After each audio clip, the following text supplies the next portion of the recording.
I wanted to make a quick video. This is for my community, everybody who comments below the videos. Wanted to do some Q&A, some shout outs, things like that. Candace is my name, 5131. She recently made this beautiful post on the channel. She was just saying that she grew up with Greek food in Pittsburgh, Pennsylvania, which I have been to Pittsburgh before in college for English National Honor Society. They flew us there.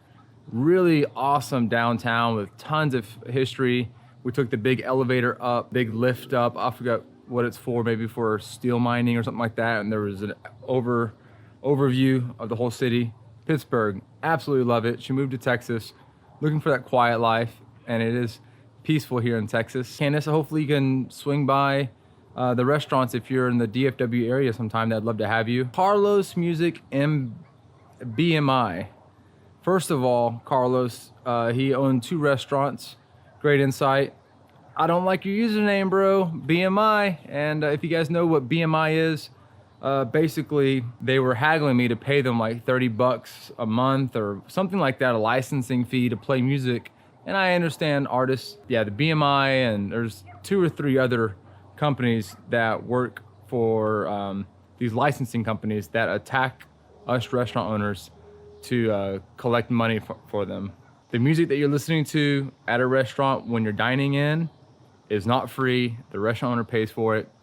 A quick hack around that, while we're on that note, I use Pandora, Mood Pandora. Basically, Pandora pays all of these licensing companies, and then with a subscription, you can play this Pandora business subscription model in your restaurant without having to deal with all of the licensing stuff. He made the statement about negotiating prices with Cisco. My head chef, Aron, was talking about we have a semi-monthly meeting, and it's like, that's just such a waste of time to sit here and have to haggle prices every 2 weeks. It's rather ridiculous, and it's a necessity because prices fluctuate, and if you don't watch on them, they will just keep them high. They won't bring them back down. It's a silly cat and mouse game that really is a old school way of doing things, and I feel like a company will rise up one day and simplify that entire business model. I've had a lot of people in the comment section wish me good luck with having the baby. Bill is a fantastic person who comments on all of my videos. I don't think he's missed not one upload. He has taken the time to comment on every single video, and I've told him many times how grateful I am and how he puts a smile on my day every time I read his comments. But again, he sends his wishes as well for the family. Thank you, Bill. I'm literally waiting to jump into the car right now and rush to the hospital. She's a ticking time bomb inside right now. Yeah, the face thing, you can still see, I'm not sure which eye it is here. Let me get a little opacity here. You can still see, I'll take my hat off. You can still see some swelling in my face there from the cut, and it's weird because the cut is on the nose, but the punch in the face, I'm not sure how I did it, but a lot of swelling and blackness over there in the eye. Rad, like maybe like a rad bod, Papa. He's asking me about cashback procedures and the reimbursement process at the restaurant. Basically, I try not to give cash back. I know that sounds horrible, but that's just basic business. Instead, if there ever is an issue with a customer, it's better to give a gift card, give a complimentary meal, something to that effect. You always want to add to, not take from, because when you're giving a product away from your business, it's just the cost of goods sold versus the entire sale of an item that you're actually giving back to the customer. And if you're in the restaurant business, the cost of goods sold are around 25 to 30%. So their perceived value is going to be a $100 gift card, but the actual cost on that gift card is 30 bucks to you.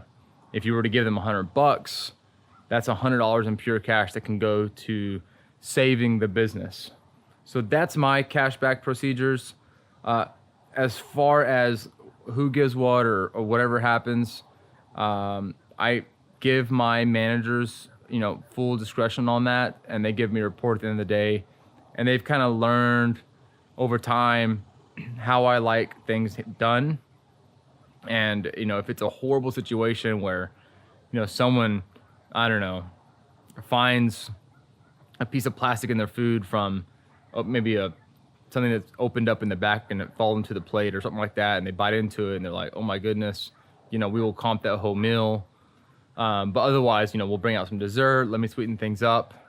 And that's usually how we handle most guest problems. If it's a to-go order, we'll send them out a gift card and say we apologize if we messed up the meal, and then they can come back and give us a second chance.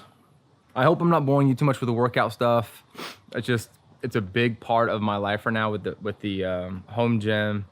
And sometimes if I have nothing else to film that day, I just want to go work out, and I'm like, well, that's going to be the vlog. I'm just going to train, and you guys are going to hang out with me, and that's what I got for you.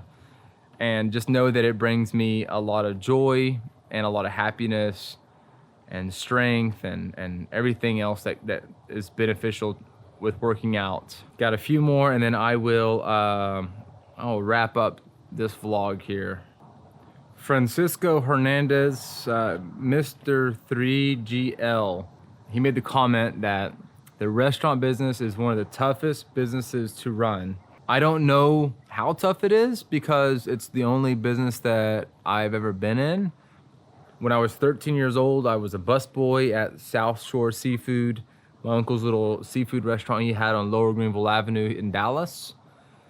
And then I went off to military school for 5 years. And as soon as I got out of military school, I got set up with a waiting job at my dad's friend's Greek restaurant, Zorba's in Plano. And I worked there from basically 2006 until 2013, when I branched off and opened up my own restaurant, Opa Greek Taverna in Rowlett. So the restaurant business, that's all I know. I mean, I am a restaurant man. I don't know anything else. I'm sure I can learn something else, but it's all I have ever done my entire life. It's all that I know how to do. I don't know if it's tough or not because I have nothing to compare it to. Everybody says it's tough. I can see why. You can't turn it off. There's no off switch, and I don't know how many businesses don't have an off switch. There is no rest days. I mean, it's a huge machine that just requires so much to keep it operational.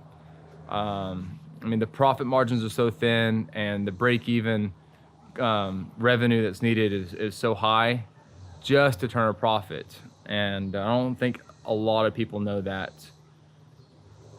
But I don't know how hard, I don't know how other business models are. I don't know what the profit margins are on other businesses. And I think that it's a beautiful business to be in, and very gratifying, very rewarding.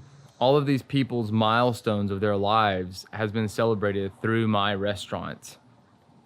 And that, you can't put words on that.